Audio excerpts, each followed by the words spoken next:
So obviously, if you're over there in Central Time, it's afternoon. Well, anywhere in America, afternoon. And to the Aussies, probably well past bedtime. But never mind. You can tune in later on, and we're just going to look at the next part of the updated Avery motion from this time last year. So let's pop that up on screen.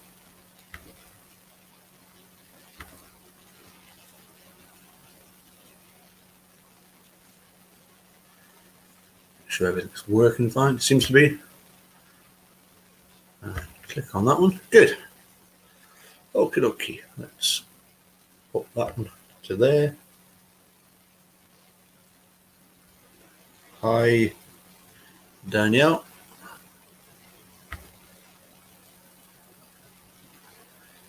That's us ready to go. Let's pop this up. Hi, Bean Green, and I don't call. Yes, there we are. We got as far as Mose. Yesterday, we got as far as this. Just about to look at the DNA expert, Dr. Carl Reich's opinion of the Toyota RAV4 key. So, hi, Lisa. Welcome on board the truth train. Now then, DNA expert, Toyota key. Dr. Carl Reich opines that the DNA found on the Toyota sub-key, remember this was proven to be not the main key, but a valet key, which we actually see in some photographs as being on a sort of kitchen worktop. In an interview with Scott Blodorn, we see the key and the lanyard there in the kitchen. Anyway, the sub key, it's as I say, a valet key. It's one that will only open, will only do certain things. It won't, for example, open the internal glove box. It'll open certain doors and it'll start the engine, but that's it. So it's called a valet key. The idea being that the valet would use the key to simply park the car for you. Anyway, carrying on. So Carl opines that the DNA found on that particular key, not the main key, found in Steve's bedroom was planted.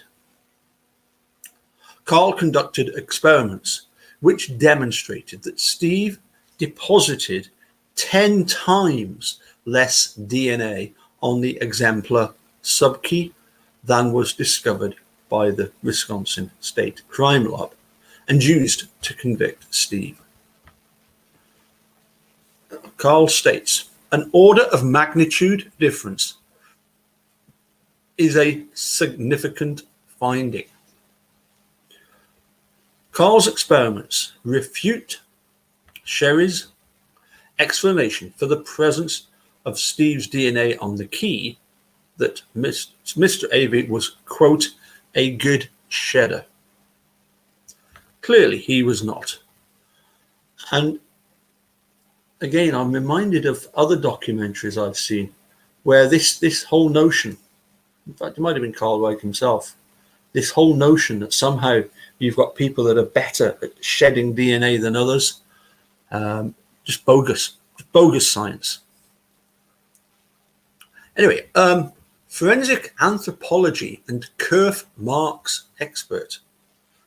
Now, current post-conviction counsel's forensic anthropologist with kerf mark expertise, Dr. Symes, offered the opinion in his affidavit that a microscopic examination of the suspected human pelvic bones performed in 2005 would have determined to a high degree percentage of accuracy whether the pelvic bones were human.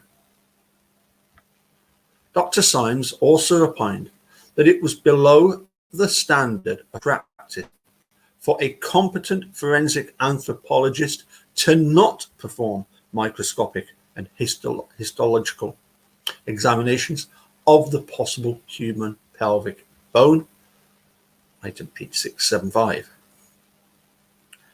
Neither Leslie nor Scott performed a microscopic examination of the suspected pelvic bones. If the pelvic bones in the Manitrot County gravel pit had been shown to be human, the entire state's theory against Steve would have collapsed. The state claimed that Teresa never left the Avery property after she arrived, was murdered in Mr. Avery's garage, yes, in Mr. Avery's garage in Steve's conviction, stabbed in and murdered in the bedroom in Brendan's conviction, and her body was burnt in his burn pit. If, in fact, Teresa was murdered in the Manitrot County gravel pit and her body was burnt there, the state could not have linked the crime exclusively to Steve. Auto enhancement expert. Current post-conviction counsel hired an audio enhancement expert to enhance the Andy Colborn dispatch call regarding Sam William Henry 852 license plate. The enhanced version created by the expert I wonder if the expert was Johnny Jack, because that's what he did. That'd be brilliant, wouldn't it, eh? Good old Johnny Ripper. Clearly reveals that a second person was with Sergeant Colborn and makes the statement, "It's hers." The statement impeaches the testimony, the lies of Andy Colborn, that he was not looking at the car when he made the dispatch call. This next bit reminds me, of course, of the fact that when Steve wrote a rather angry letter listing, 15 things that should have been done, this was one of them. And probably one of the most painfully obvious things that should have been done. And again, we can't help but wonder when Jerry says, I don't see the cabinet here. I don't know if they're planning on bringing it in. Well, either side could have brought the cabinet into the courtroom. Obviously, don't think Ken Kratz wanted to bring the cabinet in. So, experiment to establish that the RAV sub-key was planted. Neither side subpoenaed Steve's bookcase to the trial. How that bookcase could have told a story, eh? Trial defense counsel's failure to have the bookcase at trial to demonstrate the impossibility of the state's story about the discovery of the key was a fatal error. A simple experiment with the bookcase and the key would have conclusively demonstrated that the key was planted next to the bookcase by Colborn and Lenk. Conclusive proof that this one piece of evidence was planted would have collapsed the state's house. It's like a multi-story building. It's not just a house. The state's multi-story skyscraper building of fabricated evidence. Let's get it right there. Current post-conviction counsel had experiments performed with an identical bookcase and an identical 99 Toyota RAV4 key on a blue fabric lanyard that demonstrates that Andy and Jim's testimony about the discovery of Teresa's key in Steve's bedroom is demonstrably false, or to use the technical term, completely wonky. That's one of the dude's favorite terms, wonky. Which apparently is one of Brendan's as well. Anyway, experiment to refute burning plastic smell of Teresa's electronic components.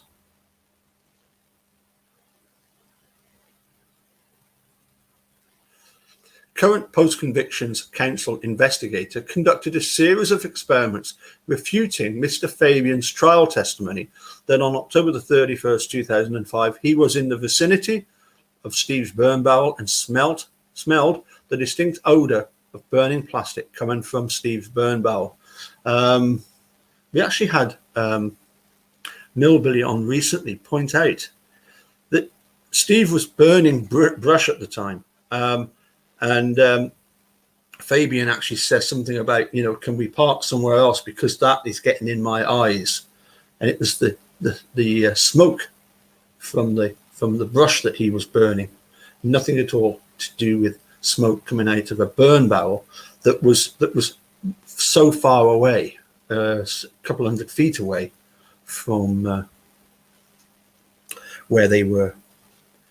They parked near the back of Steve's garage, back of the trailer, and the back of the garage. So yeah, completely, utterly false. And again, one wonders what pressures were brought on Mr. Fabian to say what he said. The admissibility of experiments and recreations to support and illustrate an expert's opinions is well established in Wisconsin. Here we go. The Wisconsin courts have held, quote, pre-trial experiments may be admitted into evidence if their probative value is not substantially outweighed by prejudice, confusion, and waste of time. Experts are allowed to describe such experiments, state the results, and give their conclusions based thereon. Thank goodness for that. The experiments conducted by Steve's experts would all be admissible according to Wisconsin case law. Ineffective assistance of trial defense counsel in obtaining experts prejudiced Mr. Avery in his defense. The circuit court failed to address any of Steve's arguments on the ineffective assistance of trial defense counsel in failing to hire experts. Mr. Avery has demonstrated that trial defense counsel's deficient performance prejudiced his defense. Steve is not required under Strickland to show that counsel's deficient conduct was more likely than not alter the outcome of the case. State versus Moffat, quoting Strickland, rather, the question on review is whether there is a reasonable probability that a jury viewing the evidence untainted by counsel's errors would have had a reasonable doubt respecting guilt. Now, reasonable probability under this standard is defined as probability sufficient to undermine confidence in the outcome. Quoting Strickland, if this test is satisfied, relief is required. No supplemental abstract inquiry into the fairness of the proceedings is permissible. Williams versus Taylor. In addressing this issue, the court normally must consider the totality of the circumstances, Strickland, and thus must assess the cumulative effect of all errors and may not merely review the effect of each in isolation. State versus Thiel. And addressing the cumulative effect of deficient performance of counsel. The deficiency prong of the Strickland test is met when counsel's errors were the result of oversight rather than a reasoned defense strategy. See Wiggins versus Smith, Dixon versus Snyder. It is not necessary to demonstrate total incompetence of counsel, and Mr. Avery makes no such claim here. And I think, to be fair, that most people have realized that, when you're confronted with the kind of corruption that we've seen and that has been uncovered, I think that Dean and Jerry did a superb job in the face of what they were up against with Kratz, Fallon, Ghan, Weigert, Fassbender. Anyway, in Kimmelman versus Morrison, superseded by statute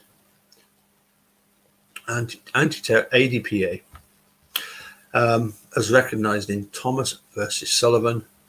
Here,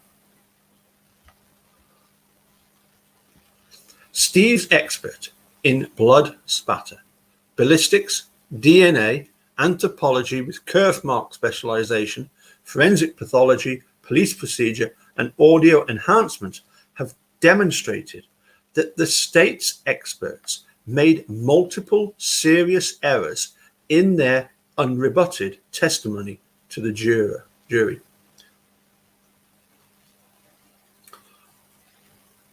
One error in and of itself justifies a reversal. What do you do when you've got this many? Mr. Strang, Dean, has provided current post-conviction counsel with affidavits admitting that it was oversight and not a reasoned defense strategy to fail to hire a blood spatter and ballistics expert. D. Failure to investigate and impeach the state's primary witness. Odd. In determining whether counsel performed deficiently, a defendant must show that counsel's representation fell below the objective standard of reasonably effective assistance. Jenkins cited Domke. Both failure to conduct a reasonable investigation and failure to call a witness to testify can constitute deficient performance. State versus Delgado, State versus Hubert, Whitmore versus State. Incomplete investigations, which are the result of inattention or oversight, do not constitute a reasoned strategic judgment to satisfy the Constitution.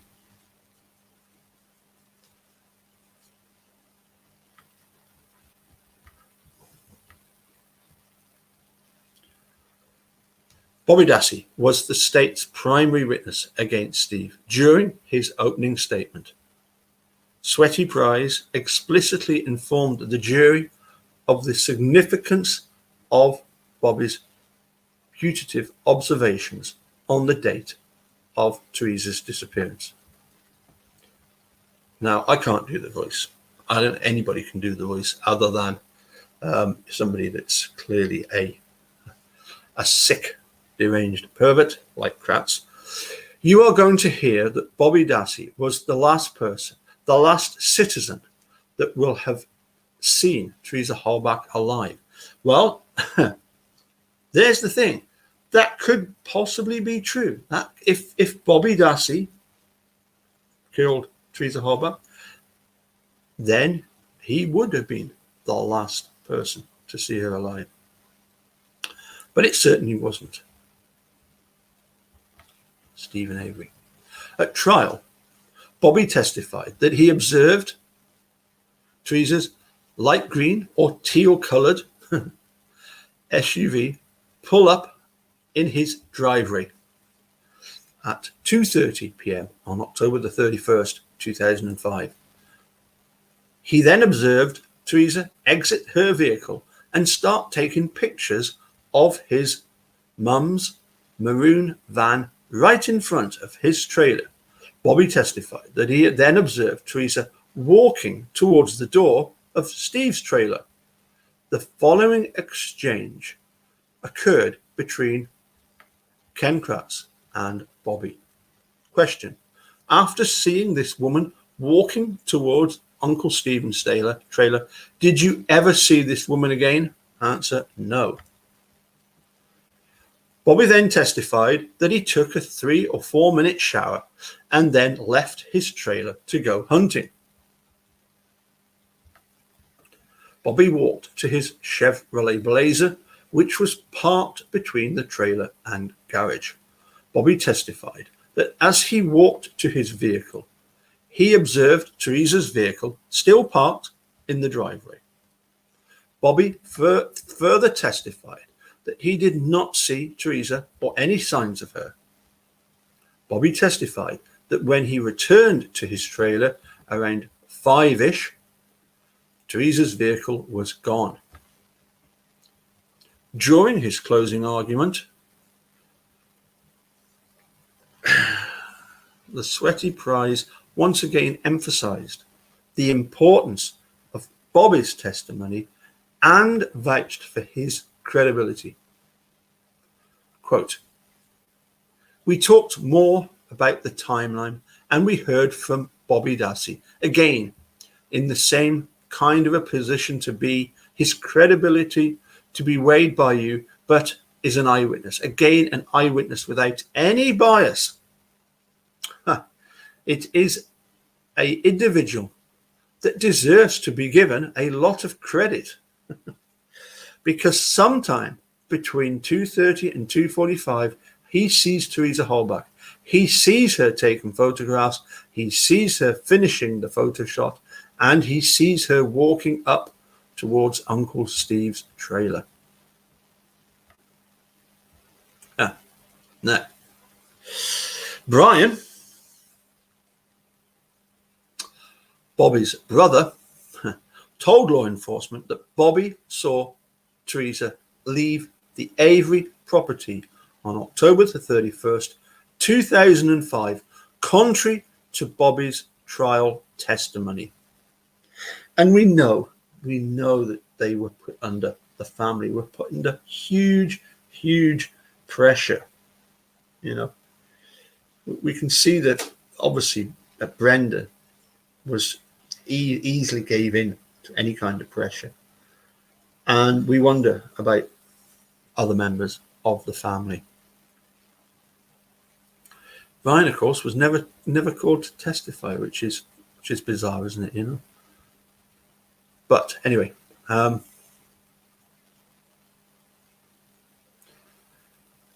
trial defense counsel was well aware that Brian had provided law enforcement with a statement that contradicted Bobby's trial testimony that Teresa never left the property, as illustrated in their motion defendant statement on third-party responsibility, which noted that Brian had told law enforcement that Bobby actually saw Teresa leave the Avery property. Unfortunately, trial defense counsel failed to call Brian as a witness to impeach Bobby's testimony that he never saw Teresa leave the Avery property. On October the 16th, 2017, Brian provided current post-conviction counsel with an affidavit confirming that Bobby told him he saw Teresa leave the Avery property on 31st, 2005. Trial defense counsel's investigator, Conrad Pete Bates, we'll just call him Pete Bates, has provided an affidavit that he was unaware of the police report of Brian's interview.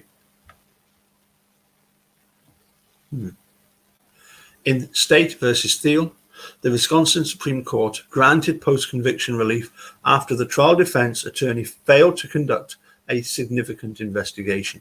There, the defendant set forth precisely what would have been revealed had the trial defense attorney conducted an investigation consistent with the defendant's constitutional right to counsel.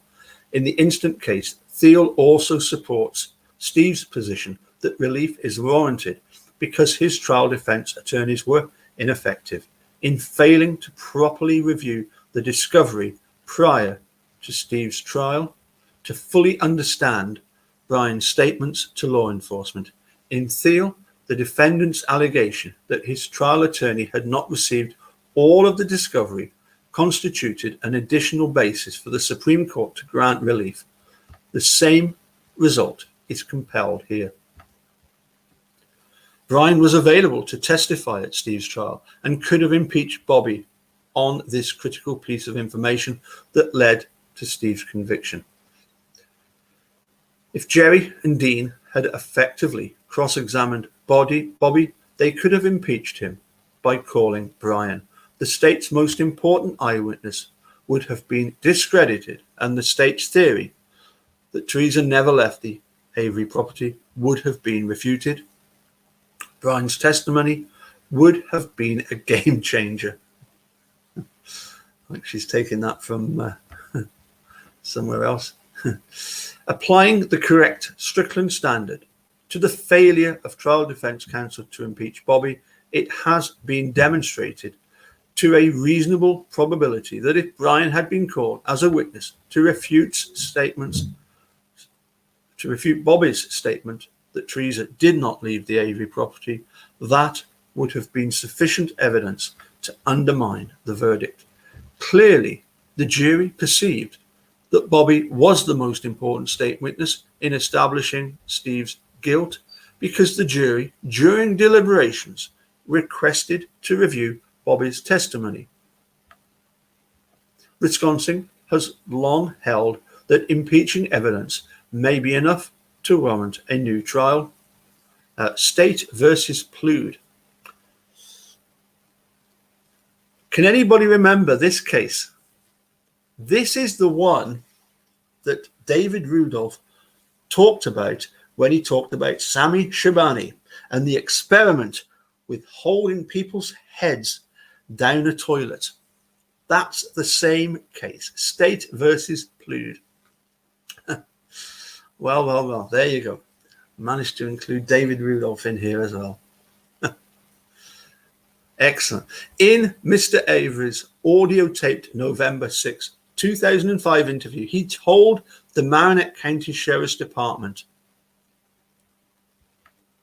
well, I put the book in the house by the computer, and then I walked by my sister's and to see if Bobby was home yet, but he just left. Trial defense counsel failed to fully appreciate the police interview of Brian that would have discredited the state's primary witness, Bobby. It was Bobby and not Mr. Avery who was the last person to see Teresa. According to Steve's police procedure and investigation expert, Greg McCrary, Bobby should have been investigated as a potential suspect in the murder of Teresa because of his preoccupation with viewing violent images resembling Teresa, his false statements to the police, and his perjured statements at Steve's trial. Additionally, trial defense counsel could have hired a forensic pathologist, as current post-conviction counsel did, who would have offered the opinion that the scratches on Bobby's upper back that were photographed on November 9, 2005 at the same Aurora Medical Center as the one that Steve went to, which is, I believe, just on the coast of the the sort of top end of north end of Manitowoc, near the Lake Michigan, were inconsistent with his statements to the police that they were caused by his 8-week-old puppy scratching him. Dr. Larry Bloom has offered the opinion that the scratches on Bobby's upper back are inconsistent with a dog's paw and consistent with human fingernails. Okay, we're up to page 102. I think we'll leave it there. Make a note of that. And we'll carry on with the next bit tomorrow. So let's come back here. So hi everybody. Thanks for